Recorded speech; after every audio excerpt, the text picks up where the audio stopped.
Batch verification हम start करते हैं। गुनिंदर एक बार जब एसईओ वाला पार्ट होगा तब रिमाइंडर डाल देना। बैच वेरिफिकेशन में क्या है, एक है हमारा जो आपने देखा होगा मोस्टली जो बहुत अच्छे अच्छे इन्फ्लुएंसर्स हैं या बहुत अच्छे जिनके फॉलोअर्स हैं, जो अच्छे बहुत प्रमोटेड इंस्टाग्राम अकाउंट्स हैं, उसके ऊपर आपने एक ब्लू कलर का आपने देखा होगा एक वेरीफाइड बैच आता है जिनके प्रोफेशनल अकाउंट्स हैं। ठीक है, अब उस बैच का मतलब क्या होता है? उस बैच का मतलब है कि जो भी प्रोडक्ट्स या जो भी सर्विसेज उस प्रोफेशनल अकाउंट पे आपको प्रोवाइडेड हो रही है, वो पर्टिकुलरली प्रॉपर तरीके से सोशल मीडिया के एंड से, मतलब इंस्टाग्राम के एंड से डॉक्यूमेंट वेरीफाइड है। क्योंकि उसको वेरीफाई करने के लिए डॉक्यूमेंटेशन लगती है, चाहे वो आपकी सर्विसेज की हो या प्रोडक्ट्स की हो, किसी भी चीज की हो, वो डॉक्यूमेंटेशन लगता है उसमें और प्रॉपर वो उसे वेरीफाई करता है। उसको ब्लू साइन दिखाने के लिए, ब्लू साइन एक तरीके से आप ये लगा लो हम अपनी ब्रांडिंग के पर्पज से यूज करते हैं कि सामने वाले जो हमारे व्यूअर्स हैं, मतलब जो लोग हमें देख रहे हैं, उनके लिए हम उनको एक ट्रस्ट बिल्ड हो कि हाँ ये जो इन्फ्लुएंसर या ये वाले अकाउंट से जो हमारे पास एड्स आ रही हैं या फिर जो प्रोडक्ट आ रहा है वो एक ट्रस्ट वर्दी प्रोडक्ट है, कोई हार्मफुल प्रोडक्ट नहीं है। ये इस चीज के लिए हम उस बैच वेरिफिकेशन को यूज करते हैं। ये होता कैसे कि पहले तो इसका क्राइटेरिया था कि 10,000 फॉलोवर्स अगर आपके होंगे तो उस पर आपको ये मिलता है। इसमें जिसके 10,000 फॉलोवर्स से नीचे हैं, अगर किसी ने पर्टिकुलरली बाय करना है तब तो हर कोई बाय करके बैठे, चाहे वो 3,000 फॉलोवर्स हो, उसके 4,000 फॉलोवर्स हो। जो चार्ज कर रहा है 750 रुपीज पर मंथ। अभी लास्ट जो चार्ज था, अभी न्यू तो ऐसा कुछ आया नहीं है, तो जो लास्ट चार्ज था वो 750 रुपीज पर मंथ था, जिससे वो अपना चार्ज करता था। और वो जो साइन है ब्लू कलर का, उसको वो दिखाता था उसपे। अगर आपके 10,000 से ऊपर फॉलोवर्स हैं, देन उसके बाद आपको सिर्फ उसका क्राइटेरिया और फॉलो करना है कि जो जो डॉक्यूमेंट्स या जो जो चीजें वो मांग रहे हैं वो आपको वेरीफाई करानी है। अगर वो उसको चेक करेगा, अगर वो आपके क्लियर होंगे, देन वो आपको एक अपना वेरिफिकेशन बैच इशू कर देगा।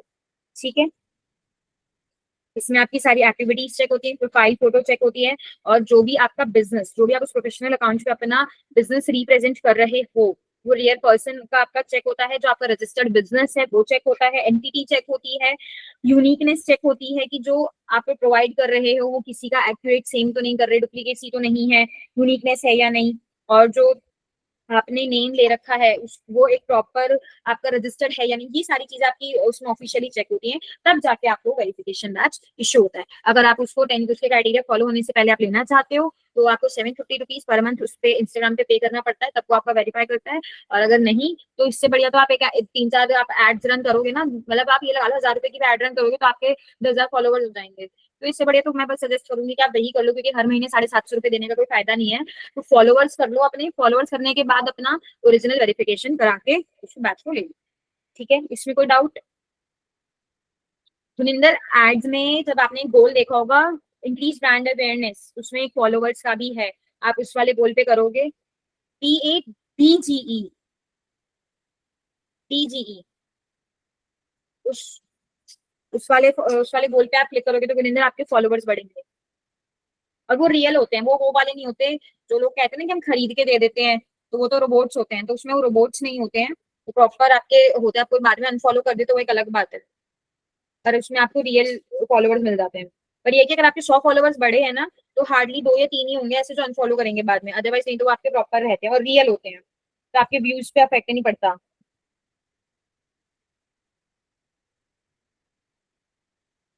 और कोई डाउट?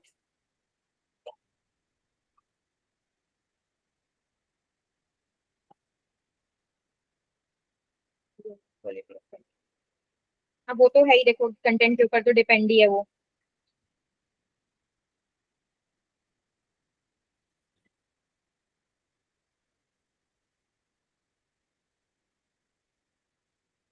KRCE करके कैसे कर सकते हैं इसको? क्या नहीं? नहीं, फॉलोवर परचेज नहीं करने हैं। फॉलोवर्स परचेज करोगे तो फिर व्यूज का इफेक्ट पड़ता है, क्योंकि वो रोबोट्स होते हैं ना। तो फॉलोवर्स परचेज नहीं करने, एड ऐसी रन करो जो आपको फॉलोवर्स ला के दे। एड रन करो, एड से जो फॉलोवर्स आएंगे वो बेस्ट है, परचेज नहीं करने हैं।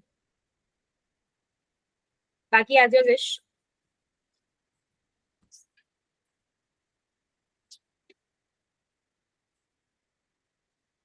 ओके, नेक्स्ट हमारा है ड्रॉप शिपिंग। ड्रॉप शिपिंग में देखो, ड्रॉप शिपिंग का मतलब क्या है कि सपोज करो कि आपको ड्रॉप शिपिंग करनी है, ठीक है, और आपने कोई भी अपनी वेबसाइट वगैरह बनाए और जिस भी एक पर्टिकुलर आपने वेंडर हायर किया हुआ है, किसी भी प्रोडक्ट का लगा लो, मोबाइल एसेसरीज के का आपके पास वेंडर है, आपने कुछ नहीं करना, आपने जो उसके प्रोडक्ट है अपनी वेबसाइट पे, अपनी सोशल मीडिया पे या किसी चीज के भी थ्रू आपने उसको प्रमोट करना है। आपने प्रमोट किया, आपके पास जो भी ऑर्डर आता है, वो ऑर्डर जो आपके पासकस्टमर सारे, ध्यान से सुनना इस चीज को, जो कस्टमर से आपके पास ऑर्डर आ रहा है, वो ऑर्डर आपके पास नहीं आया, आपको उस ऑर्डर का पता चला, तो आपने डिलीवरी या पिक एंड ड्रॉप, आपने कुछ भी कराना है, आपने कहाँ से कराया, जहाँ पे वो वेंडर है। इसमें आपका क्या बेनिफिट है, आपने ना वो प्रोडक्ट्स परचेज करने, ना आपने वो रिटर्न की टेंशन, ना उसकी शिपिंग हुई नहीं हुई, किसी भी चीज की कोई टेंशन नहीं है। आपने वहां से उठाए वो प्रोडक्ट्स, वहीं से डिलीवर कराए, वहीं से पिक एंड ड्रॉप कराए, जो कराना है उन प्रोडक्ट्स का वहीं से कराए जहाँ पे वो वेंडर है। आप सिर्फ उस ऑनलाइन स्टोर के ओनर हो, आप प्रोडक्ट्स के ओनर नहीं हो। आप किसी भी स्टॉक को, किसी भी प्रोडक्ट को होल्ड करके नहीं रख सकते। इसमें क्या होता है, क्या क्या बेनिफिट्स हो जाते हैं ड्रॉप शिपिंग में, लो ओवरहेड कॉस्ट। लो ओवरहेड कॉस्ट का मतलब है कि इसमें आपको कुछ भी इन्वेस्टमेंट करने की जरूरत नहीं है। ऐसा नहीं है कि आपको पहले प्रोडक्ट्स परचेज करने पड़ेंगे, गोदाम परचेज करना पड़ेगा, जगह लेनी पड़ेगी, नहीं। जब प्रोडक्ट नहीं होंगे तो गोदाम वगैरह का कोई खर्चा नहीं, डायरेक्टली जहाँ पे वेंडर है वहीं पे ड्रॉप शिपिंग करवा दी, डिलीवरी आई वहीं पे आई, रिटर्न आया वहीं आया। मिनिमल रिस्क, आपकी कोई रिस्पॉन्सिबिलिटी नहीं उसको मैनेज करने की, इन्वेंट्री की खराब हो रहा है, सड़ रहा है, रिस्क खत्म। फ्लेक्सिबिलिटी, इसमें इन्वेंट्री होल्ड करने की जरूरत नहीं पड़ेगी, वाइड रेंज ऑफ प्रोडक्ट्स रहेंगे आपके पास, और प्लस फ्लेक्सिबिलिटी रहेगी। फ्लेक्सिबिलिटी का मतलब, अब आपका अगर प्रोडक्ट होगा तो आपको टेंशन रहती है कि यार ये वापसी ना आ जाए, रिटर्न ना आ जाए, रिटर्न आ गया तो आपको इसको छोड़ के दूसरा लेना पड़ेगा, माल बिका नहीं बिका। इसमें आपके पास फ्लेक्सिबिलिटी रहती है, क्योंकि आप एक वेंडर से डील नहीं कर रहे होते, आप 50 वेंडरों से डील कर रहे होते हो, जो इसी टाइप के अलग अलग प्रोडक्ट्स दे रहा होता है। जैसे मान लो एक वेंडर है जो फोन के कवर्स दे रहा है, दूसरा वेंडर है जो फोन के लिए ब्लूटूथ दे रहा है, तीसरा वेंडर है जो स्क्रीन दे रहा है, टेम्पर दे रहा है, कुछ भी लगा लो, जितने भी मोबाइल एसेसरीज होती हैं, तो आपके पास हर तरह के लिए वेंडर है, तो आपके पास वाइड रेंज ऑफ प्रोडक्ट्स हो जाते हैं उसमें, और आपको फ्लेक्सिबिलिटी रहती है। स्केलेबिलिटी, स्केलेबिलिटी इसमें क्या रहती है आपके पास, कि आपका जो बिजनेस है, आपके बिजनेस का जो स्केल है, वो बहुत वाइड रेंज में होता है, और विदाउट एनी इन्वेंट्री मैनेजमेंट। अब अगर सपोज करो आपके पास खुद का भी होगा, तो आप एक लिमिटेड इन्वेंट्री ही रख पाओगे, कि 50,000 की रख ली, 1 लाख की रख ली, 5 लाख की रख ली, बस एक लिमिटेड। और प्लस जितनी आपके पास गोदाम होगा, या आपको पहले ये रहेगा कि जितनी है, जितने प्रोडक्ट्स अभी हैं पहले वो सेल आउट हो जाए, उसके बाद नहीं आएंगे, नहीं। इसमें आपके पास क्या रहता है, स्केल जो रहता है आपके बिजनेस का वो बड़ा रहता है। क्यों, आपके पास मल्टीपल वेंडर्स हो गए, मल्टीपल गोडाउन हो गए आपके पास, मल्टीपल लोग हो गए उसको शिपिंग कराने के लिए, क्योंकि सारी की सारी रिस्पॉन्सिबिलिटी किसकी होती है, वेंडर्स की होती है।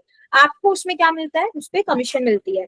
जैसे मान लो कोई 500 का प्रोडक्ट है, अपने वेंडर से कुछ भी आपकी डीलिंग हो रखी है कि हाँ अपना डिलीवरी वगैरह सब चीजें निकाल निकल के 400 रुपए वो काटेगा, 100 रुपए आपको देगा। आपने दिन के 10 प्रोडक्ट्स बिकवा दिए उसके, आपकी मार्केटिंग से 10 निकल गए, 1,000 रुपए, ठीक है। क्योंकि इसमें क्या होता है, जो डिलीवरी चार्जेस होते हैं ऑब्वियसली वो क्लाइंट पे करता है, 50 रुपीज, 100 रुपीज कुछ ऐसा डिलीवरी चार्ज होता है, तो वो ना आपका लग रहा होता है ना उस वेंडर का लग रहा होता है। वेंडर का क्या लग रहा होता है, उसकी कॉस्ट लगी होती है उस प्रोडक्ट के ऊपर की, तो वो अपना उसको डिडक्ट करता है, और जो भी उसको एक अपना मार्जिन रखना हो वो, और रेस्ट वो आपको अपनी कमीशन देता है। इसमें लोग पहले तो ये चीज सोचते हैं कि वही कमीशन बेसिस पे है, बहुत कम अमाउंट आएगा, पर आपने जितने ज्यादा बिकवा दी कमीशन उतनी ज्यादा है, लेकिन उसमें रिस्क भी आपका बहुत कम है, बहुत कम रिस्क है। मतलब ये लगा लो, इसमें बेनिफिट्स बहुत सारे हैं आपके, लाख कुछ भी नहीं, लाख कुछ एक आधा ही होगा। वो भी मान लो कोई ऐसा वेंडर आपको मिल जाता है जो डिलीवरी टाइम से नहीं करा रहा, कुछ ऐसा वेंडर मिल गया, बस वहां पर 1 लाख पॉइंट आता है, और कोई इसकी लिमिटेशन नहीं आती इसमें आपको फेस करने के लिए। आप किसी भी चीज के थ्रू अपनी इसमें मार्केटिंग कर सकते हो, सोशल मीडिया के थ्रू मार्केटिंग कर सकते हो, इन्फ्लुएंसर के थ्रू कर सकते हो, या वेबसाइट पे करनी है वेबसाइट पे कर सकते हो, जैसे चाहो वैसे कर सकते हो। अपना ब्रांड दिखाना, आप अपना ब्रांड के उससे भी कर सकते हो।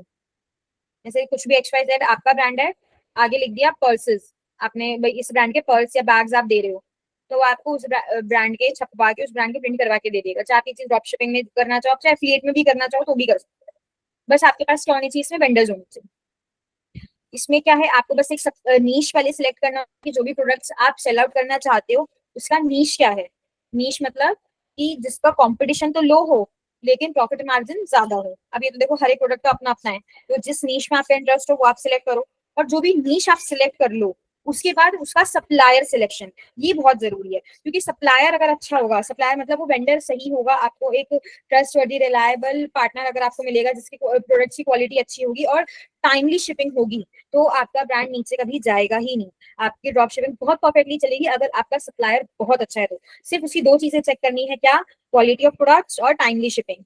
क्योंकि प्रोडक्ट्स आपका नहीं है, शिपिंग आप नहीं करा रहे, प्रोडक्ट भी उसका है और शिपिंग भी वो करा रहा है, तो ये दो चीजें आपको देखनी है सप्लायर पे। अगर ये दो चीजें वो सप्लायर आपको प्रोवाइड कर रहा है, तो आपको अपने नीश के अकॉर्डिंग सप्लायर सिलेक्ट करना है, और अपनी चाहे सोशल मीडिया के थ्रू, वेबसाइट के थ्रू, जैसे भी नॉर्मल हम अपने अपने प्रोडक्ट्स की मार्केटिंग करते हैं, वैसे आपको मार्केटिंग करनी है।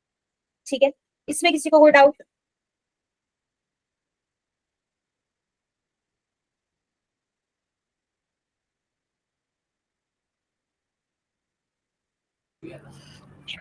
Hello ma'am. मैम इसकी रिकॉर्डिंग भी मिलेगी हमें? हाँ हाँ, रिकॉर्डिंग हो रही है। Okay ma'am. तो वो शायद उसी को करेगा, उसी के पास रिटर्न जाएगा, आपकी सिरदर्दी नहीं है ये, उसी के पास जाएगा जो सप्लायर है।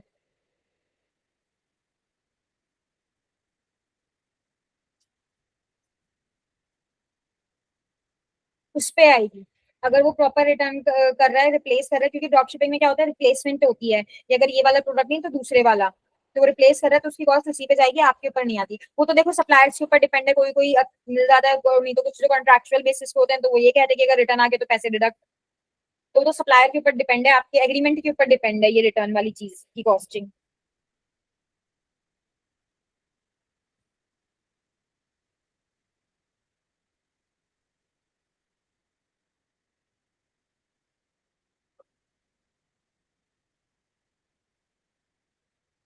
ओके, नेक्स्ट है बीइंग एड्स। वैसे जब मैंने गूगल एड्स कराई थी तब मैंने बीइंग एड्स भी बताया था आप सबको। जैसे आपने गूगल पे अकाउंट बनाया था, वैसे ही बीइंग एड के ऊपर अकाउंट बनेगा, जैसे गूगल एड्स का अकाउंट था। एक सेकेंड रुको, अगर मेरे पे हुआ ना अभी अवेलेबल तो मैं एक बार दिखा देती हूँ।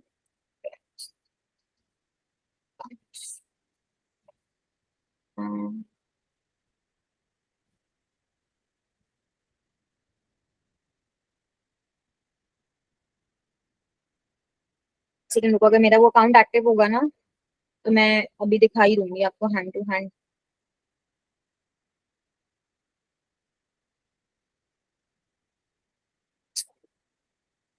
अभी तो इस पे नहीं है। बाकी देखो, आपने अगर ट्राई करना हो तो आप इस पे कर सकते हो। एक बार स्क्रीन शेयर करती हूँ।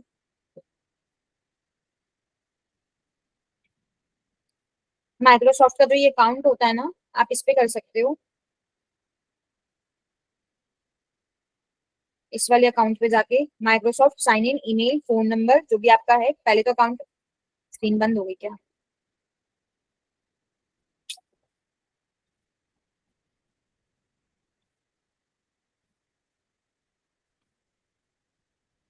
क्रिएट वन, यहाँ पे जाना है आपने।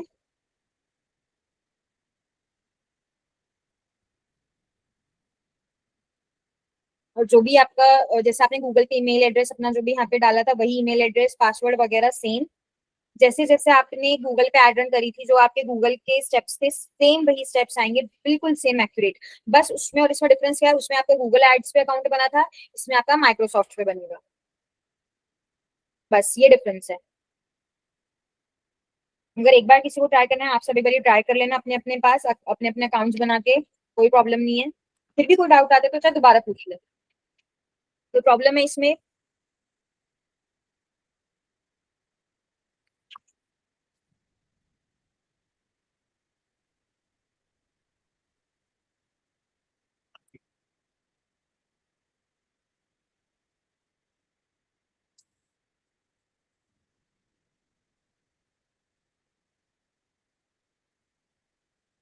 रेस्ट, श्रेया जिसने मार्केटिंग के पॉइंट्स याद हैं, ये रिवाइज करने हैं। ठीक है, देखो, HubSpot क्या है? Is an all in one inbound marketing. HubSpot को हम बोलते हैं all in one inbound marketing. आप कभी इंटरव्यू पे जाओ, कभी आपको बोला जाए इनबाउंड मार्केटिंग HubSpot के बारे में, तो कंफ्यूज मत होना, उसको सीधी सी एक लाइन बोलना, HubSpot is all in one inbound marketing. Sales, customer service, business को कैसे ट्रैक करना, एंगेजमेंट, टारगेट ऑडियंस, ये सारी की सारी किस्में आती है हमारी इनबाउंड मार्केटिंग में आती है। की फीचर्स क्या है हमारे HubSpot के? मार्केटिंग हब, मार्केटिंग हब कैसे, आपने क्या करना होता है, क्रिएट करना होता है, मैनेज करना होता है अपना कंटेंट, वेबसाइट का कंटेंट, सोशल मीडिया का कंटेंट, ईमेल का कंटेंट, और कैंपेन रन करनी होती है लीड जनरेशन के लिए। ये हो गया मार्केटिंग का पार्ट। ठीक है। फिर आता है इसमें सेल्स हब, कि आपने अपनी सेल्स को ट्रैक और मैनेज करा है कि आपने कितने आपने सेल्स कर दी, लास्ट ईयर क्या परफॉर्मेंस थी सेल्स में, और कौन सी वाली स्ट्रैटेजी, मतलब कौन सी वाली मार्केटिंग हब को यूज करने के बाद आपकी सेल्स बढ़ी है, मतलब ईमेल मार्केटिंग को यूज करने के बाद बढ़ी है, या सोशल मीडिया को यूज करने के बाद बढ़ी है, या वेबसाइट कंटेंट को यूज करने के बाद बढ़ी, जिस चीज को भी इंक्रीज करने के बाद या उसकी मार्केटिंग को बढ़ाने के बाद आपकी सेल्स बढ़ी है, वो आपको ट्रैक और मैनेज करनी होती है। ठीक है। फिर आता है सर्विस हब, कि आपने मार्केटिंग कर दी, आपके पास सेल्स भी आ गई। ठीक है। अब आप उस जो आपका कस्टमर है, आप उसको सर्विस कैसी दे रहे हो, आप प्रोडक्ट है तो क्वालिटी, और प्रोडक्ट नहीं है नॉर्मल सर्विसेज दे रहे हो, मतलब कुछ भी सर्विस लगा लो, लैपटॉप की रिपेयरिंग है, सैलून है, नॉर्मल जो हमारा सर्विस वाला पार्ट होता है, तो आप उसको सर्विसेज कैसी दे रहे हो, या आप उसको कुछ क्लाइंट को यूज करना नहीं आ रहा, तो आप उसके लिए अवेलेबल कब हो, आपने प्रॉपर नॉलेज अपने प्रोडक्ट पे दी है या नहीं, कि प्रोडक्ट को यूज कैसे करना है, कब तक करना है, और आप उसके साथ लाइव चैट कर पा रहे हो नहीं कर पा रहे हो, जो एक कस्टमर सबसे इजी वे ढूंढता है, लाइव चैट या कॉन्टैक्ट सपोर्ट। जैसे आप मान लो आपने होस्टिंग ली या डोमेन लिया, कुछ भी लिया XYZ, तो आप उसमें सबसे पहले देखोगे ना कि आप चैट कैसे कर सकते हो, आपको डोमेन के बाद उसको कनेक्ट करना नहीं आया तो इससे किसके थ्रू कांटेक्ट करोगे, आपने सर्विस तो ले ली GoDaddy की, डोमेन ले लिया, अब कॉन्टैक्ट सपोर्ट देखना है ना आपको, वो उनका सर्विस अब है कि वो आपको एक कस्टमर सपोर्ट पे नंबर दे रहे हैं या अपना कॉन्टैक्ट डिटेल्स दे रहे हैं, और वो आपको बता रहे हैं उस पर कि आपको किस तरीके से कनेक्ट करना है। वही सेम चीज आपने अपना प्रोडक्ट बेचा, तो आपने उस प्रोडक्ट के ऊपर अपनी सारी नॉलेज दी है या नहीं, इस प्रोडक्ट को यूज कैसे करना है। जैसे मोस्टली हर्बल प्रोडक्ट्स पे या जो ये कॉस्मेटिक प्रोडक्ट्स होते हैं उसके ऊपर आता है कि ये फेस पैक या फिर ये फेस वॉश कैसे यूज करना है, तो ये नॉलेज है। जैसे कुछ मसाले आते हैं, फूड रेसिपीज आती हैं, उसके पीछे लिखा होता है, जैसे मैगी के पीछे भी नॉर्मली लिखा होता है कि पहले 2 मिनट तक वाटर बॉईल करना है, देन मैगी डालनी है, फिर मसाला डालना है। तो ये है कि नॉलेज उस प्रोडक्ट को यूज करने की आपने कितनी प्रोवाइड करी है, अगर आप वो नहीं दे रहे हो, तो या फिर आपने कोई एक लाइव चैट या सपोर्ट सिस्टम आपने क्या प्रोवाइड किया है। सबसे पहला स्टेप मार्केटिंग, आपने मार्केटिंग कर ली, मार्केटिंग के बाद आपके पास क्या आएगी, सेल्स आएगी, सेल्स के बाद आपने क्या करा कि आपने सर्विस उनको किस तरीके से प्रोवाइड करी है वो। फिर लास्ट में आता है CRM। CRM मतलब मैनेज करना, कि आपके अब जो कॉन्टैक्ट्स बन चुके हैं, जिन लोगों से आप डील कर रहे हो, उनको आप किस तरीके से मैनेज कर रहे हो। ठीक है। इसमें कोई डाउट?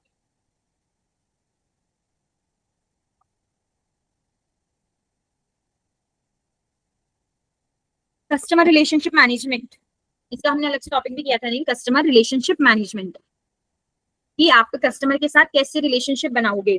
आपने सब कुछ दे दिया, अपनी सर्विस भी प्रोवाइड करी, सब बढ़िया, अब उसके बाद रेगुलर उसको कुछ ना कुछ भेजना, नहीं अपडेट्स, या जैसे आपने देखा होगा ना कुछ कंपनीज होती है हर थोड़े थोड़े टाइम में कुछ ना कुछ भेज देती है। अच्छा, कुछ सैलून्स में होता है कि वो क्या करते हैं, डेटा स्टोर रखते हैं, तो वो बर्थडे विशेस का कुछ भेज देते हैं, मतलब बर्थडे कूपन भेज दिए। इस टाइप से कस्टमर के साथ रिलेशनशिप को मैनेज करना, कस्टमर रिलेशनशिप मैनेजमेंट। ठीक है। और कोई डाउट? नेक्स्ट टॉपिक था आपका यूनिवर्सल ऐप एड्स। इसमें देखो ये तो किया था हमने, आपको याद है जब हम गूगल एड्स कर रहे थे तो उसमें एक टॉपिक था ऐप इंस्टॉलेशन के लिए एड्स रन करने का, एक गोल था ऐप प्रमोशन का।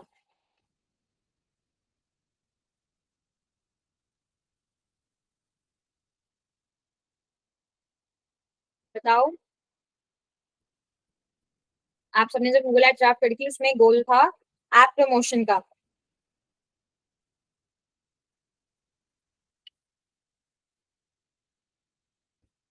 अपनी गूगल एड्स ओपन करो और उसमें एक गोल निकालो।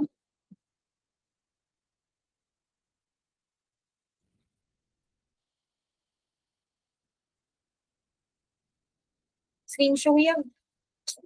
ये शायद कुछ इशू चल रहा होगा, आप में से किसी की स्क्रीन शेयर हो रही है? अपने आप की चेक करो एक बार।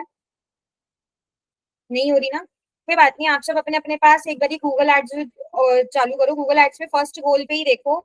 जब आप सी मोड पे करोगे ना, तो वहां पे ऐप डाउनलोड्स ऐप प्रमोशन का ऑप्शन है। आप अपनी अपनी स्क्रीन पे चेक करो, गूगल एड्स पे नीचे गोल पे सी मोड पे क्लिक करके ऐप प्रमोशंस करा।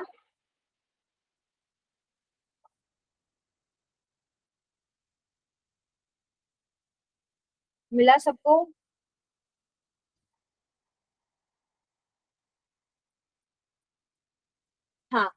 तो ऐप प्रमोशन वही है, आप जैसे ही उस पर क्लिक करोगे तो जो भी आपका ऐप है आपको बस वहां पे उसका यूआरएल आपको लगाना है, या जो भी आपका प्लेटफॉर्म है वो एंड्रॉइड है या आईओएस है, जो भी आप ऐप बनवाओगे, जब आप ऐप बनवाते हो ना तो वो एंड्रॉइड पे बनता है या आईओएस पे बनता है। तो अगर आप आईओएस बनवाते हो तो आईओएस, एंड्रॉइड पे बनवाते हो तो एंड्रॉइड, तो दोनों में से वो एक सिलेक्ट कर लेना और उस ऐप को लिंक लगाना है। बस वो एक लिंक आपको देगा, लिंक आपको इससे लगाना है आपकी ऐप प्रमोशन के लिए, उसको बोलते हैं यूनिवर्सल ऐप एड्स, जिसमें हमारा कैंपेन का ऑब्जेक्टिव होता है ऐप प्रमोशन। इसमें हम अपने ऐप की इमेजेस, वीडियोस, ये सब चीजें हम इसमें वही सेम जैसे अपनी गूगल ऐड पे लगाते हैं वही सेम चीजें लगाएंगे, अपनी ऑडियंस को टारगेट करेंगे। सपोज करो अगर आपका ऐप किसी एजुकेशन से, सीए की एजुकेशन से रिलेट करता है तो आपके टारगेट ऑडियंस सारे सीए स्टूडेंट्स होंगे। आप जो उस पर इमेजेस वगैरह लगाओगे, अपनी ऐप का थंबनेल, अपनी ऐप की इमेजेस, अपने ऐप की वीडियोस, ये सब चीजें आपको लगानी, ठीक है। तो प्रॉब्लम तो नहीं, सबने अपने अपने पास देख लिया ये गूगल एड के गोल पे ऐप प्रमोशन अलग से एक पार्ट उस पे है, सी मोर पे देख लिया सबने, या मुझे सब अपडेट कर दो। जसलीन, गुरिंदर, श्रेयास, अनिल, देशिता, देशिता का तो आ गया, जिसने देख लिया हो वो अपडेट करो मुझे फटाफट।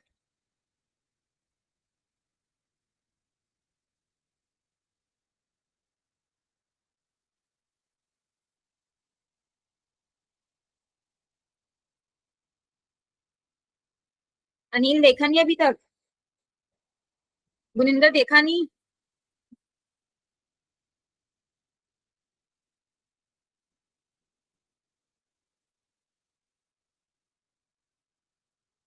गोल्स में आपके में गोल्स आ जाएगा या ऑब्जेक्टिव्स आएगा, एक ही चीज आएगी।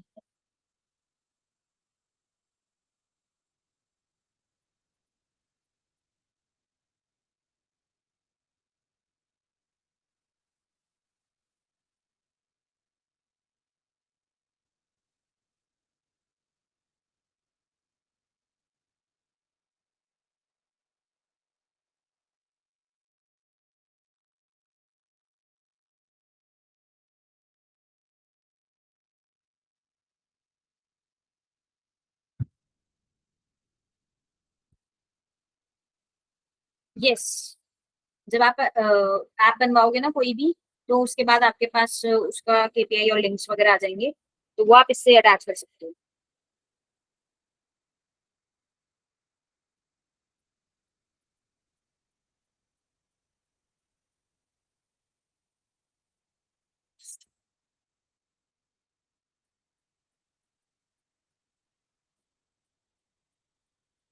ठीक है, अनिल एक आप रह गए हो। हाँ हाँ गुनिंदर।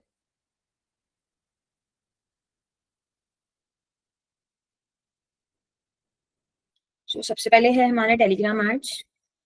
टेलीग्राम एड्स के लिए आपने लिखा होगा कि अभी तक नॉर्मली जो आपने वर्क किया है, टेलीग्राम को चैनल्स को ज्वाइन किया हुआ है और फिर उसके बाद वहां से जो भी आपको लिंक्स वगैरह आते हैं, वीडियोस आती है, वो सब आप यूज करते हो।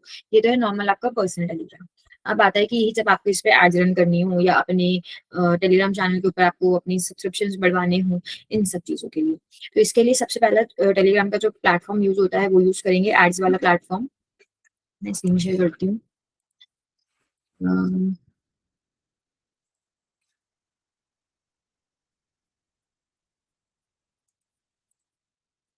स्क्रीन दिख गई ये वाली, आपने सब अपने अपने स्क्रीन पे ओपन करना है ads.telegram.org, ये आप सबने अपने अपने पास ओपन करना है ads.telegram.org।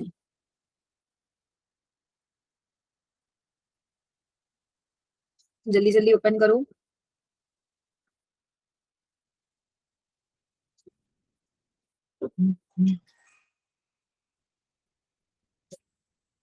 ओपन करके मेरे को अपडेट करो कि हाँ कर लिया है।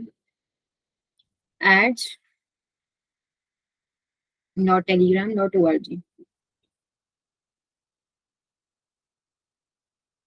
डन। ठीक है, अब उसके बाद आपके पास एक लॉगिन का उसमें डालने के लिए ऐसे कोड आया होगा। अपना पहले तो लॉगिन करने के लिए आपका नंबर आया होगा, जो ये है ना, एक आपका पर्सनल अकाउंट और एक आया होगा न्यू ऑर्गेनाइजेशन। आपने न्यू ऑर्गेनाइजेशन के ऊपर क्लिक करना है, तो सबसे पहले आपसे तो ये आपका नंबर मांगेगा, इंटरनेशनल के बेसिस पे आपने वहां पे 91 लिख के अपना नंबर लिख देना है। तो उसके बाद आपके टेलीग्राम ऐप के ऊपर कंफर्मेशन मैसेज आएगा, कंफर्मेशन मैसेज आएगा।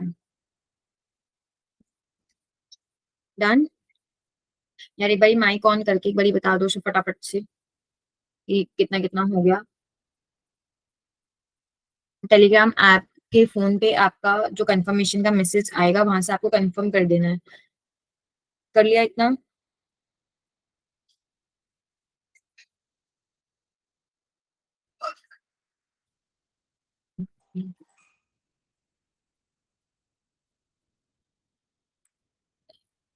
जसलीन और दिशिता का तो हो गया। अनिल और श्रेयास,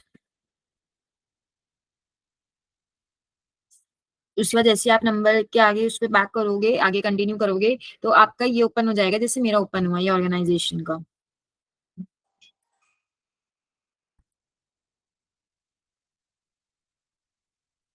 हो गया ये ओपन?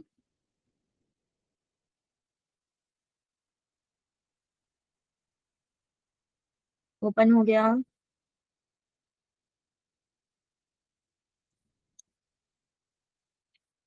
हाँ ना का जवाब देने में कितनी देर लगती है?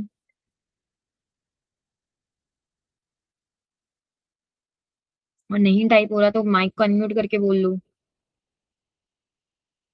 तो उसके बाद अब जब आप देखोगे इसमें है सबसे पहले सिलेक्ट चैनल, आपका चैनल का नेम, आपके कंपनी का नेम, उसके बाद आपकी कंपनी की डिटेल्स, और एडवर्टाइजर्स लीगल नेम ये ऑप्शनल है अगर आप चाहो तो। अगर कुछ आपका लीगल है तो आप रखो, इसमें नहीं है तो मत रखो, वो ऑप्शनल है। ये सारा आपने सेव करना है और आगे प्रोसीड कर देना है।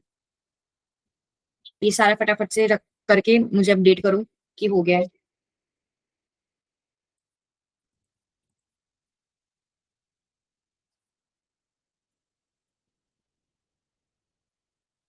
ये वाला पेज अपडेट कर लो फटाफट।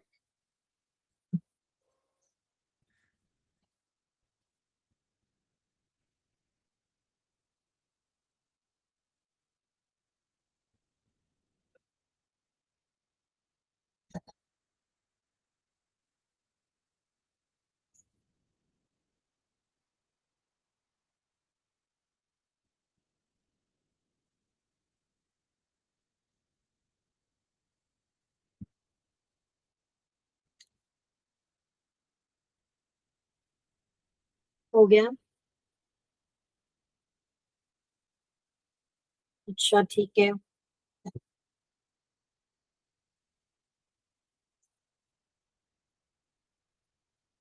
ठीक है, जिसकी स्क्रीन शेयर करना एक बार। मैगी सबका हो गया है तो अपनी अपनी स्क्रीन शेयर करो।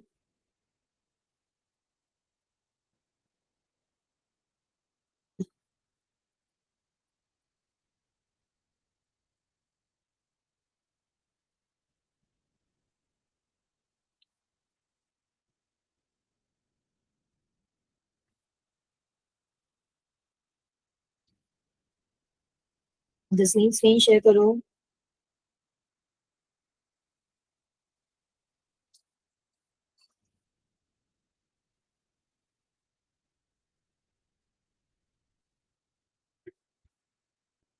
कोई भी कर लो यार जिसका नेट सही हो।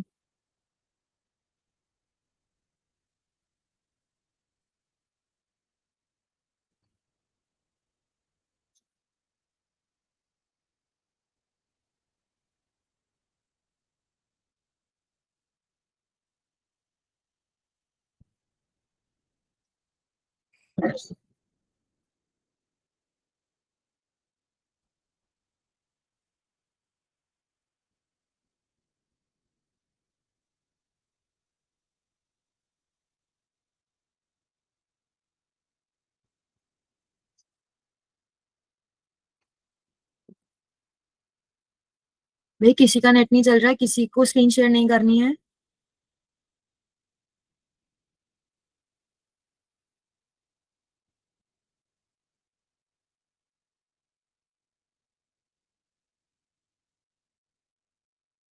मेरा तो नहीं चक्कर चल रहा, नेट नहीं चल रहा।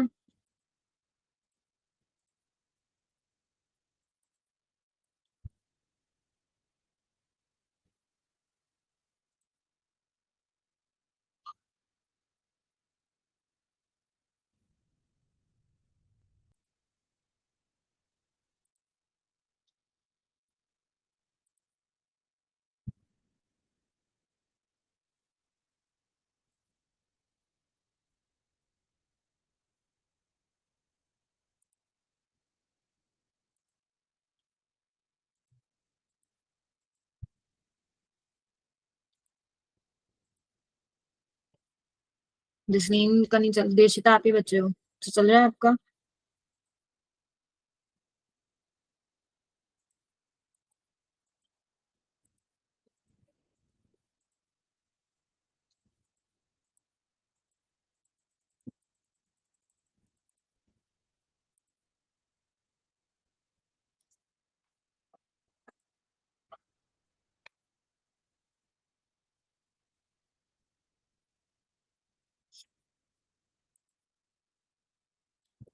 वही जवाब ही दे दिया करो यार, कम से कम।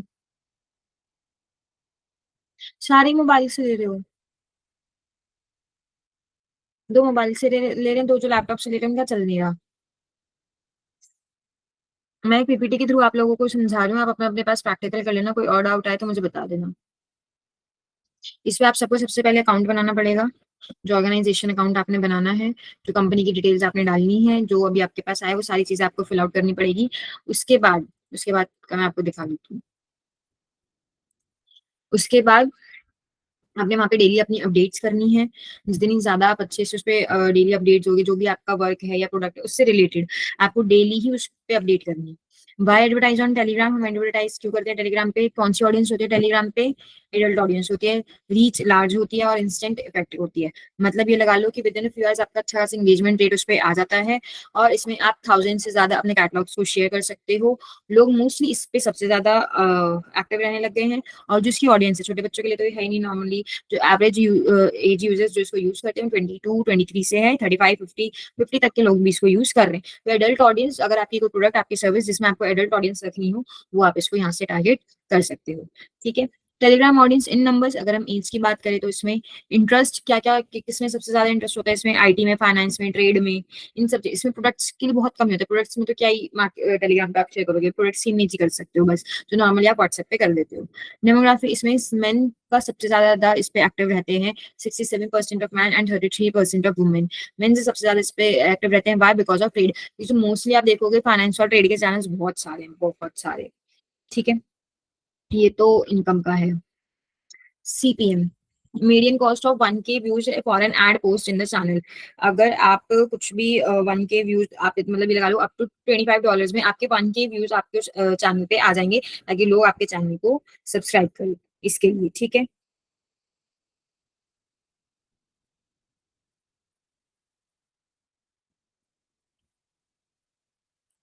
इसमें का कुछ मैसेज था क्या? ठीक है। ये मैं मैसेज वाला पार्ट अभी देख नहीं रही हूँ, दूसरी स्क्रीन पे जाके, तो कुछ बोलना हो तो माइक को अनम्यूट करके बोल लेना। इसका जो ये वाला टूल है, ये आपने यूज नहीं करना है, आपने ये वाला टूल यूज करना है, ads.telegram.org। इसके ऊपर आपने ये चैनल अपना प्रॉपर पूरा बनाना है, अपनी कंपनी की डिटेल्स वगैरह सब यहाँ पे डालनी है। उसके बाद उसके आगे जो एड की वर्किंग होगी इसमें, वो मैं आपको दिखा देती हूँ करके। इसमें नहीं है, मैं इसी में करके दिखा देती हूँ एक बार के लिए ना।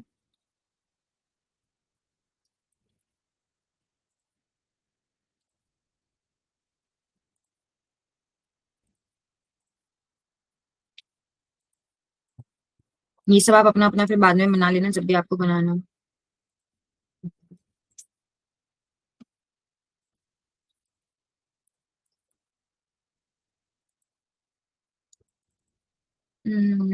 क्या नाम रखूंगा? या फटाफट से कोई नाम सजेस्ट कर दो। हम्म,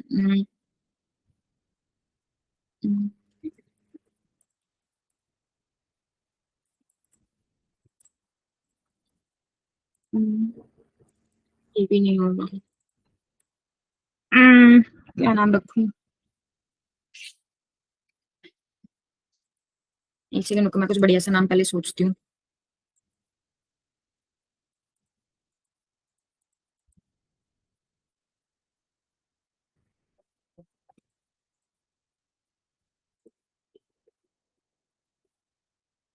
मुझे कुछ नेम नहीं मिल रहा है यार, बड़ी दिक्कत है, इरिटेट हो गई हूँ मैं।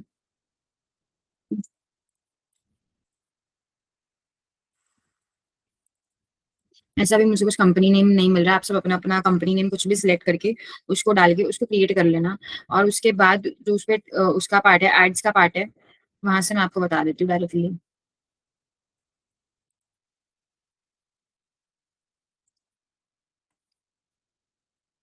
ये तो लोग कोड आ रहा है, मेरे जब तक मैं चैनल का नाम डालूंगी नहीं आएगा।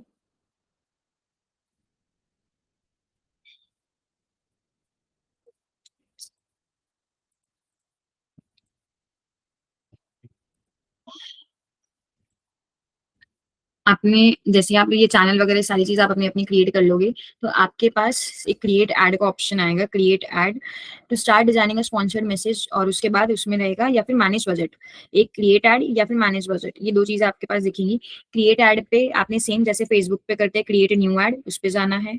उसके बाद आपके पास बहुत सारी टेम्पलेट्स शो होंगी, आपको वो टेम्पलेट जो भी आपको अच्छी लगे वो आपको सिलेक्ट कर लेनी है। उसके बाद वहां पे अपने एड के अकॉर्डिंग आपको टाइटल देना है, टेक्स्ट देना है, और यूआरएल देना है। यूआरएल किस चीज का दोगे? अपने टेलीग्राम के चैनल का, या फिर आपको वेबसाइट का देना है, वेबसाइट का भी दे सकते हो। All links included in the text and URL field must be link to channel और बॉटम टेलीग्राम, आपने टेलीग्राम का ही दे दो तो वो ज्यादा बेटर है। ठीक है, इसके बाद क्या है, the link entered in the URL, वो एक बटन आपके पास क्रिएट हो जाएगा स्पॉन्सर्ड मैसेज का, जिसमें ये आ जाएगा कि जो भी कोई उस बटन के ऊपर क्लिक कर रहा है वो आपके टेलीग्राम चैनल के ऊपर जाके विजिट हो जाए। ठीक है, उसके बाद क्या है, इसकी चार्जेस कैसे डिडक्ट होते हैं, इसका बजट कैसे होता है, सीपीएम कॉस्ट पर माइल इसका है। इसमें ये है कि once the text of your sponsored message is completed, मतलब ये लगा लो कि आपका जो भी टेक्स्ट का मैसेज जा रहा है लोगों पे, वो जैसे ही रिसीव्ड हो जाएगा कि उस बंदे ने देख लिया होगा या वो उसके ऊपर क्लिक करके आपके उस पर विजिट कर लेगा, तो आपके इतने मिनिमम सीपीएम के अकॉर्डिंग, कॉस्ट पर माइल के अकॉर्डिंग आपकी ये चार्जेस डिडक्ट होंगे। अब इसको आपको इंडियन रुपीज में अपने अकॉर्डिंग इसको चेंज करके वो अमाउंट, जब आप बजट सेट कर दोगे, तब जब आप पेमेंट गेटवे पे जाओगे, तब आप क्या कर सकते हो, उसको इंडियन रुपीज में चेंज करके उसकी पेमेंट कर सकते हो। आपको बजट बढ़ाना है, आप बजट बढ़ा दो, आपको बजट डिक्रीज करना है, आप डिक्रीज कर दो। टारगेट क्या रहता है पब्लिक चैनल्स का? 1000 सब्सक्राइबर्स उस पे करने के लिए रहता है।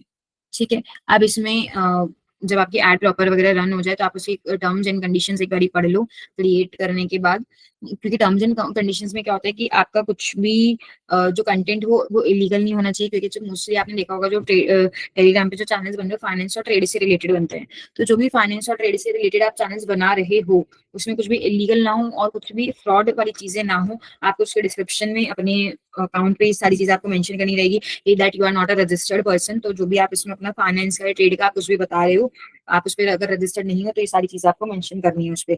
अदरवाइज नहीं तो आपके पास फ्रॉड का या किसी भी उस पर कुछ भी प्रॉब्लम बाद में आ सकती है। ठीक है, इसके बाद जैसे जैसे आपकी एड रन हो रही है, आपको लग रहा है आपको एक और एड रन करनी है, वही कॉपी कर दो, क्रिएट सिमिलर एड, सिर्फ एक क्लिक पे आपकी दूसरी एक और एड रन हो जाएगी। वही वाली कंटिन्यू करनी है तो अपना बजट ऐड कर दो उस पे। मैनेज करना है, स्टॉप करनी है तो स्टॉप कर लो, रिव्यू करनी है तो देख लो कितने आपके पास कितने सब्सक्राइबर्स हो चुके हैं उसके ऊपर। डिक्लाइन करनी है डिक्लाइन कर दो, एक्टिव रखनी है एक्टिव रखो, होल्ड पे करनी है तो थोड़े टाइम के लिए चाहे तो होल्ड पे रख दो। ठीक है, मेन इसमें क्या है कि आप अपने होम पेज पे जाके जितने भी आपके कंटेंट है या जिस जिस पे भी चैनल के ऊपर आपने अपना लिंक लगाया है, जिस भी चैनल का, आप उस पे जाके अपने एनालिसिस को देख सकते हो कि कितने लोगों के हिसाब से क्लिक्स आए। फॉर एग्जाम्पल आपके पास 50 क्लिक्स आए और सब्सक्राइब उसमें से कितने हुए हैं, 30 या 35 कुछ ऐसे सब्सक्राइब कर रहे हैं लोगों ने आपके चैनल को, तो आप उस हिसाब से इसको मैनेज कर सकते हो कि आपको बजट बढ़ाना है या बजट नहीं रखना है, या फिर कुछ आपको एक और ऐड बनानी है, जो भी करना है आपको आप यहाँ से कर सकते हो। स्टैट्स मतलब वही अपने अपने ऐड को मैनेज करना, देखना उसके स्टैट्स में से एनालिसिस करना अपने बजट के अकॉर्डिंग। अब बजट का ना मुझे एक चीज ध्यान रखना, कहाँ गया, ये रहा, the minimum CPM for a sponsored message is 0.1 tone coin. ये आपका क्या है, आपके एक स्पॉन्सर्ड मैसेज का सीपीएम है, एक मैसेज का। Once the text of your sponsored message is completed, तो जैसे ही आप एक स्पॉन्सर्ड मैसेज जब आप भेज दोगे उन लोगों को, तब आपका क्या डिडक्ट हो रहा है, 0.1 टोन कॉइन। वो जो भी आपको उस अपने बजट के अकॉर्डिंग जो भी आपको टोन कॉइन्स मिलेंगे उसमें आप चेक कर सकते हो। ठीक है, ये मेरे पास जो इश्यू आ रहा है, मेरे को अभी कुछ ऐसा चैनल का वो नेम मिल नहीं रहा है। आप अपने पास इसको बना के देख लेना, अपना अपना चैनल सिलेक्ट कर लेना। मेरे पास अभी कोई सच्चा चैनल नहीं है टेलीग्राम का कि मैं अभी आपको दिखाऊं, या कुछ ऐसा नेम भी अभी मुझे नहीं पता याद आ रहा कि मैं क्या रखूं कि इंस्टेंट में चैनल ही बना दूं, पर अभी ऐसा कुछ आ नहीं रहा है दिमाग में ना। तो एक बार सब आप अपना अपना ट्राई कर लेना, बस आपने ये वाली चीजें बनानी है। और उसके बाद बहुत सिंपल तरीके से आपने यहाँ पे जाना है, क्रिएट एन ऐड का ऑप्शन आ जाएगा आपके पास, वहां पे आपने बस अपनी डिटेल्स फिल करनी है जैसे जैसे आपका फेसबुक में था, सेम वही चीजें होंगी इसमें। ठीक है, बाद में चेंज, हाँ जसमीन बाद में चेंज कर सकते हो चैनल का नेम। मुझे अभी कुछ मिल नहीं रहा है, अभी जो मैं देख रही हूँ उसके नेम्स ऑलरेडी बने हुए हैं, तो मैं क्या बताऊँ अभी। अभी अगर कुछ मुझे इंस्टेंट चैनल का नेम अगर कुछ सूझेगा, समझ में आएगा तो मैं तो रख के बना भी दूँगी। लेकिन आप सब अपने-अपने पास बना लेना, जो लोग फ़ोन से क्लास ले रहे हैं वो बाद में बना लेना, जिनका नेट नहीं चल रहा, वो भी एक बार इसको ट्राई ज़रूर कर लें। ठीक है?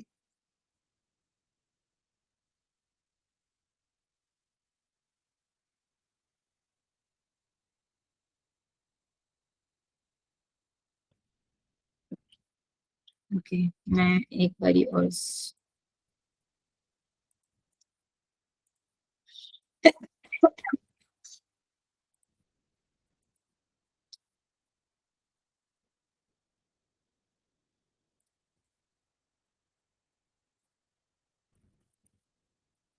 ये है आपका स्नैपचैट के लिए जो यूज़ होता है फॉर बिज़नेस स्नैपचैट। इसके लिए आपकी प्रोफाइल भी पब्लिक होनी चाहिए और इसके ऊपर आप अपनी स्नैपचैट एड्स रन कर सकते हो। ठीक है? Create your public profile. अब भाई देखो, स्नैपचैट की तो मैं कोई पब्लिक प्रोफाइल नहीं बना सकती। ये आपको अपने-अपने पास खुद ही बनानी पड़ेगी। मैं सिर्फ़ आपको बता दूँगी अभी क्या करना है, कैसे करना है। ये गूगल पे डालते ही, गूगल से साइन इन करते ही ना ये अकाउंट मेरा इससे कनेक्ट हो जाएगा। जो कि प्राइवेट है वो पब्लिक हो जाएगा, तो मैं उसको नहीं कर सकती। तो आप अपना कोई भी एक पब्लिक अकाउंट सैंपल के लिए बना लो, जिसको भी आगे स्नैपचैट ऐड रन करनी है। बस मेन चीज़ क्या है, आपको स्नैपचैट ऐड रन कहाँ से होगी, ये चीज़ आप लिख लो अपने पास, फॉर बिज़नेस डॉट स्नैपचैट। यहाँ से आपकी स्नैपचैट ऐड का अकाउंट ओपन होगा। इसके अंदर ही बस आपको साइन अप करना है। जैसे ही आप अपना साइन अप कर दोगे, आपका प्राइवेट अकाउंट पब्लिक हो जाएगा और उसमें एक क्रिएट ऐड का ऑप्शन आ जाएगा। आपको बस उस क्रिएट ऐड पे अपना ऑब्जेक्टिव सिलेक्ट करना है सबसे पहले कि आपका ऑब्जेक्टिव क्या है, आपको ट्रैफिक चाहिए या फिर आप अपना कुछ ऐप के बारे में कुछ बताना चाहते हो या आपको कोई लीड्स चाहिए है, आपको ये सिलेक्ट करना है। उसके बाद अपना बजट शेड्यूल करना है कि आपको कितना बजट रखना है उसके ऊपर। और अपनी वेबसाइट, अगर आपके पास वेबसाइट है तो वेबसाइट का लिंक लगा दो, दूसरे को सोशल मीडिया का चाहते हो आप तो उसके लिंक्स लगा दो और वो लिंक लगाने के बाद उसको रन कर दो। सेम वही चीज़ होगी इसमें जैसे आपने फेसबुक पे करी थी, टारगेट ऑडियंस आएगी, टारगेट ऑडियंस भी वैसे ही टारगेट होगी जैसे आपने फेसबुक में करी थी। बस इसमें फ़र्क ये है कि आपके इसमें टूल दूसरा यूज़ होगा, टूल का नाम है फॉर बिज़नेस डॉट स्नैपचैट। तो आपके पास अगर अपनी कोई पब्लिक प्रोफाइल है तो आप में से कोई उसको कनेक्ट करके देख लो, नहीं है तो अपना प्राइवेट वाला अगर एक बार पब्लिक करके देखना है तो देख लो, पर बनेगा इसमें पब्लिक ही। ठीक है?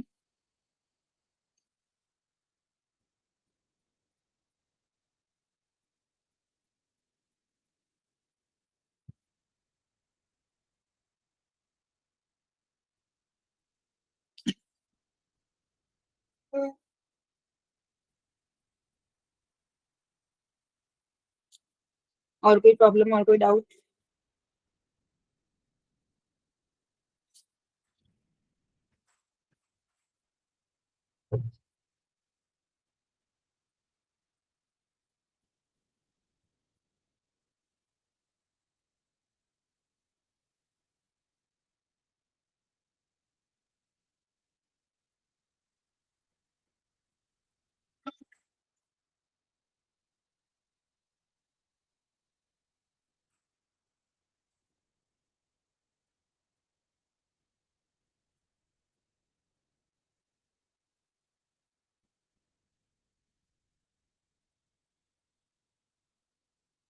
एआई एसईओ शेयर्स मैंने देखा था, ये आपके उसमें है नहीं, कोर्स में नहीं है। आपको अलग से समझना है तो बता दो, मैं थोड़ा-सा आपको ऊपर 1-2 टूल्स वगैरह बता दूँगी। बाकी आपके एआई एसईओ आपके उसमें है नहीं।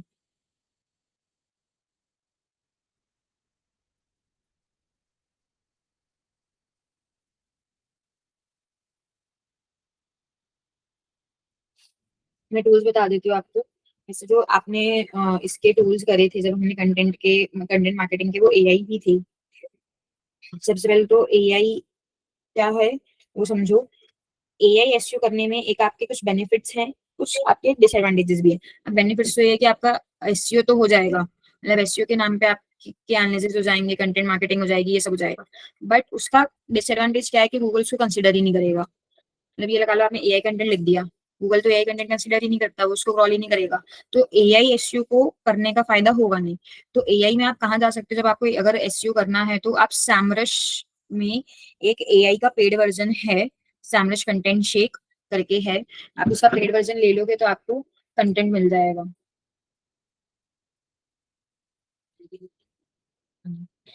नेक्स्ट उसमें एक टूल और है कंटेंट जनरेशन के लिए, जैसे right sonic, rank IQ, versatile AI assistants और चैट जीपीटी। तो मैं चैट जीपीटी आता है एआई एसईओ में ही आता है, पर हम इसको कंसीडर करते नहीं क्योंकि चैट जीपीटी का कंटेंट तो बिल्कुल ही एसईओ के लिए बेकार है, बहुत बेकार है। तो चैट जीपीटी को कभी कंसीडर मत करना। राइट सोनिक फिर भी आप यूज कर सकते हो, बट मैंने आपको उससे बेटर टूल्स आपको आरएक्स वगैरह बता रखे जिसको आप ह्यूमनाइज भी कर सकते हो, वो सारे एआई ही हैं।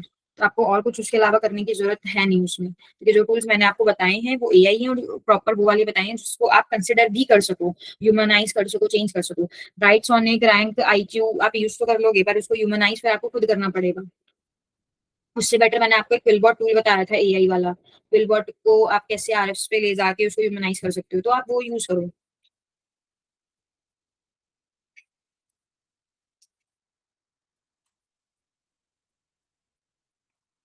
और कोई एआई में जो भी टूल्स आते हैं सिर्फ कंटेंट के लिए आते हैं, और कोई यूज मत करना। बाकी आपकी सब देखो अपनी अपनी मर्जी है, मैं जो सजेशन दे सकती हूँ मैं ये दूंगी कि मत यूज करना, क्योंकि आप उसको ह्यूमनाइज करना फिर आपके लिए प्रॉब्लमेटिक हो जाएगा। फिलबॉट का कंटेंट ऐसा है जो इजिली अंडरस्टैंडेबल है और जिसको आप आरएफ पे जाके ह्यूमनाइज कर सकते हो।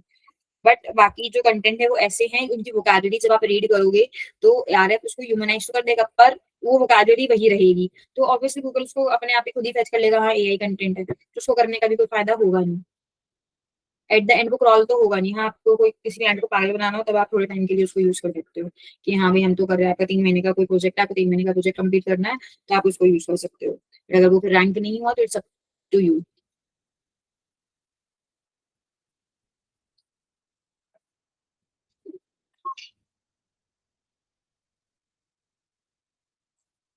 आप उसकी जगह रैंक मैथ यूज कर लो। एआई यूज करना है उसमें तो रैंक मैथ का पेड वर्जन ले लो, वो एआई है, रैंक मैथ एआई। उसमें भी वो कंटेंट ही एआई देगा आपको।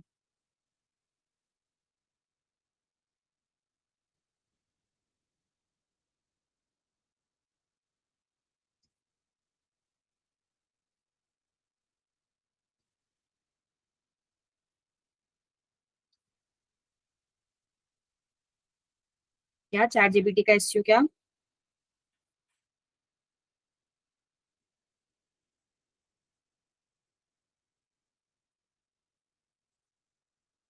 एक बार या तो पूरी बात बोलो या पूरी बात लिखो।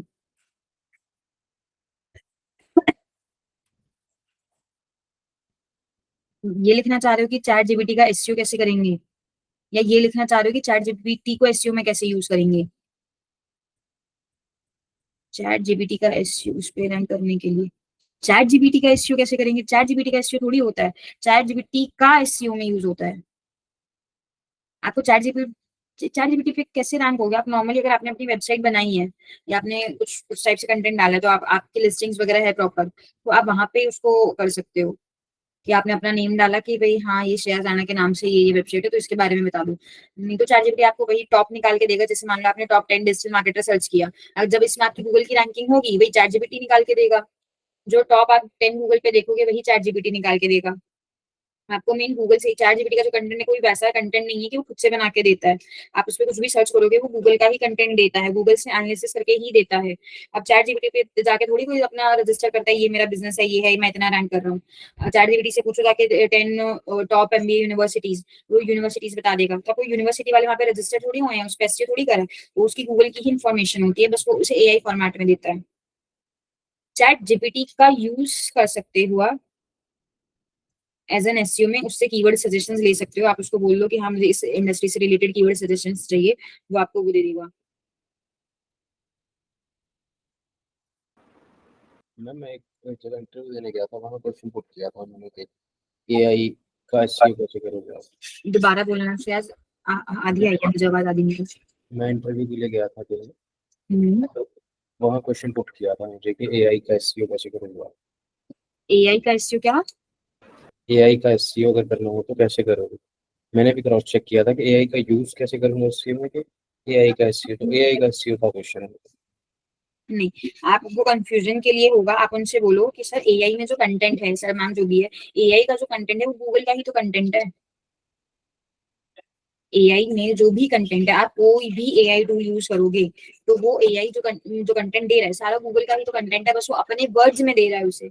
आप कोई भी इमेज आप बनाते हो, जब आपने सपोज करो कोई भी एक इमेज सिलेक्ट करी, गूगल से उठाई है वो इमेज, आपने कोई इमेज दी, आप जब तक उस इमेज को दोगे नहीं उस एआई टूल के ऊपर, वो आपको एक एआई कन्वर्टेड इमेज निकाल के दे देता है उसी वाली की। नॉर्मली अब चैट जीपीटी की अगर हम बात करें तो कुछ वो बीच में गिबली वगैरह की कुछ इमेजेस चली थी, तो आपने पहले अपनी इमेज दी थी ना, उसके लिए आपने अपनी इमेज दी थी, उसके पास अपने आप से थोड़ी आ जाएगी नाम डालने के बाद कि हाँ मेरी इमेज निकाल दो।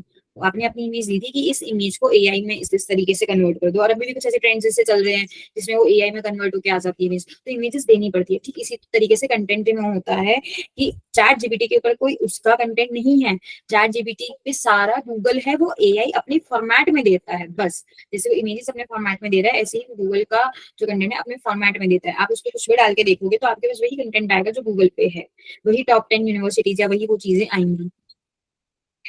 आपने कुछ अपनी वेबसाइट बना रखी है, अपनी लिस्टिंग कर रखी है अगर, तो वो आपका वहां पे आप नाम डालोगे कि हाँ ये मेरी वेबसाइट का यूआरएल, इसके बारे में बता दो, तो वहां पे आपका रैंक हो जाएगा, वो आ जाएगा आपको। ओके ओके मैम, जीईओ क्या चीज है?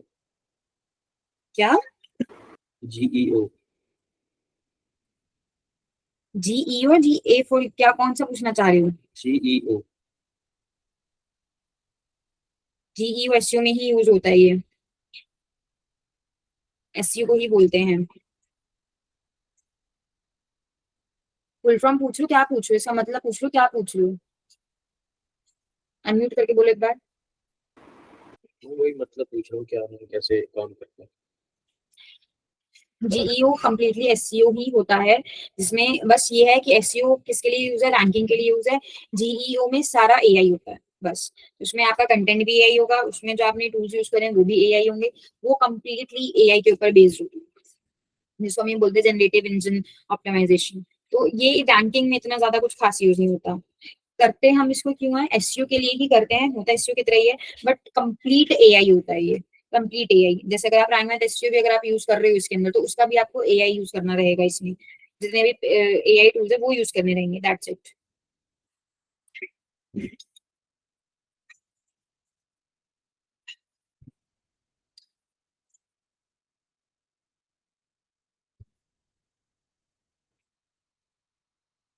कुछ ऐसे वर्ड जो होते हैं, कुछ ऐसे वर्ड्स होते हैं जो आपके ना सेम ही होते हैं, जैसे मान लो इनबाउंड था, हबस्पॉट था, वो सेम ही है। तो जब कभी आप ऐसे इंटरव्यू पे जाओ तो आपको कंफ्यूजन के लिए अगर ऐसे कुछ क्वेश्चंस पुट करे जाएं, तो अपने हमेशा नोट्स अगर आपने बनाए हो तो उनको पढ़ के जाओ कि ये एक सिमिलर वर्ड ये भी है, तो वही आपसे पूछा जाता है।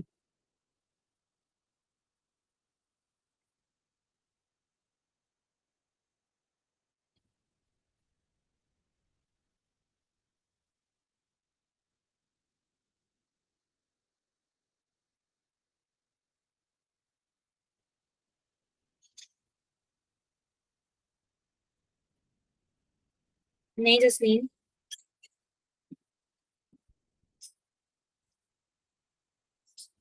आपका बिजनेस 20 लाख से ऊपर जाए तब करोगे ना ये सब, तो उस पे एड्स पे नीचे तो ऑप्शनल आ जाता है, जैसे फेसबुक पे ऑप्शनल आता है ना, वैसे सब ऑप्शनल आ जाएगा। अमेजोन पे होता है कंपलसरी, बता दो उसको।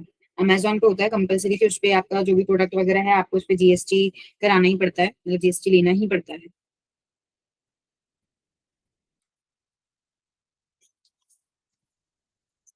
ऑप्शनल होगा जिसकी, उसको दोबारा ट्राई कर लेना एक बारी, अकाउंट जब आप पब्लिक कर दो अगर अपना, या फिर उसको रिक्वेस्ट पे डाल देना, वो ऑप्शनल पे आ जाएगा।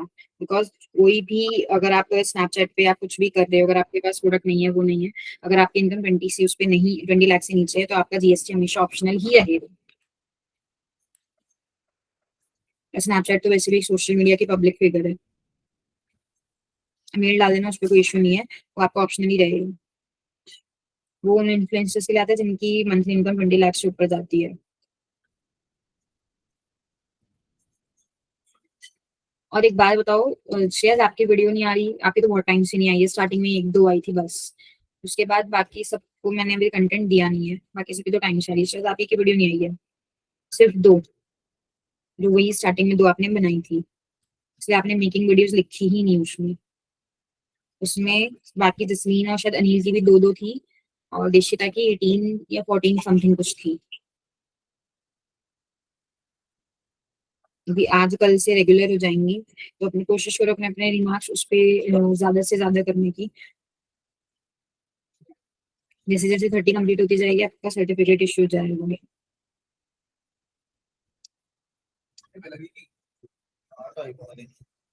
क्या नहीं, आवाज नहीं आनी मुझे।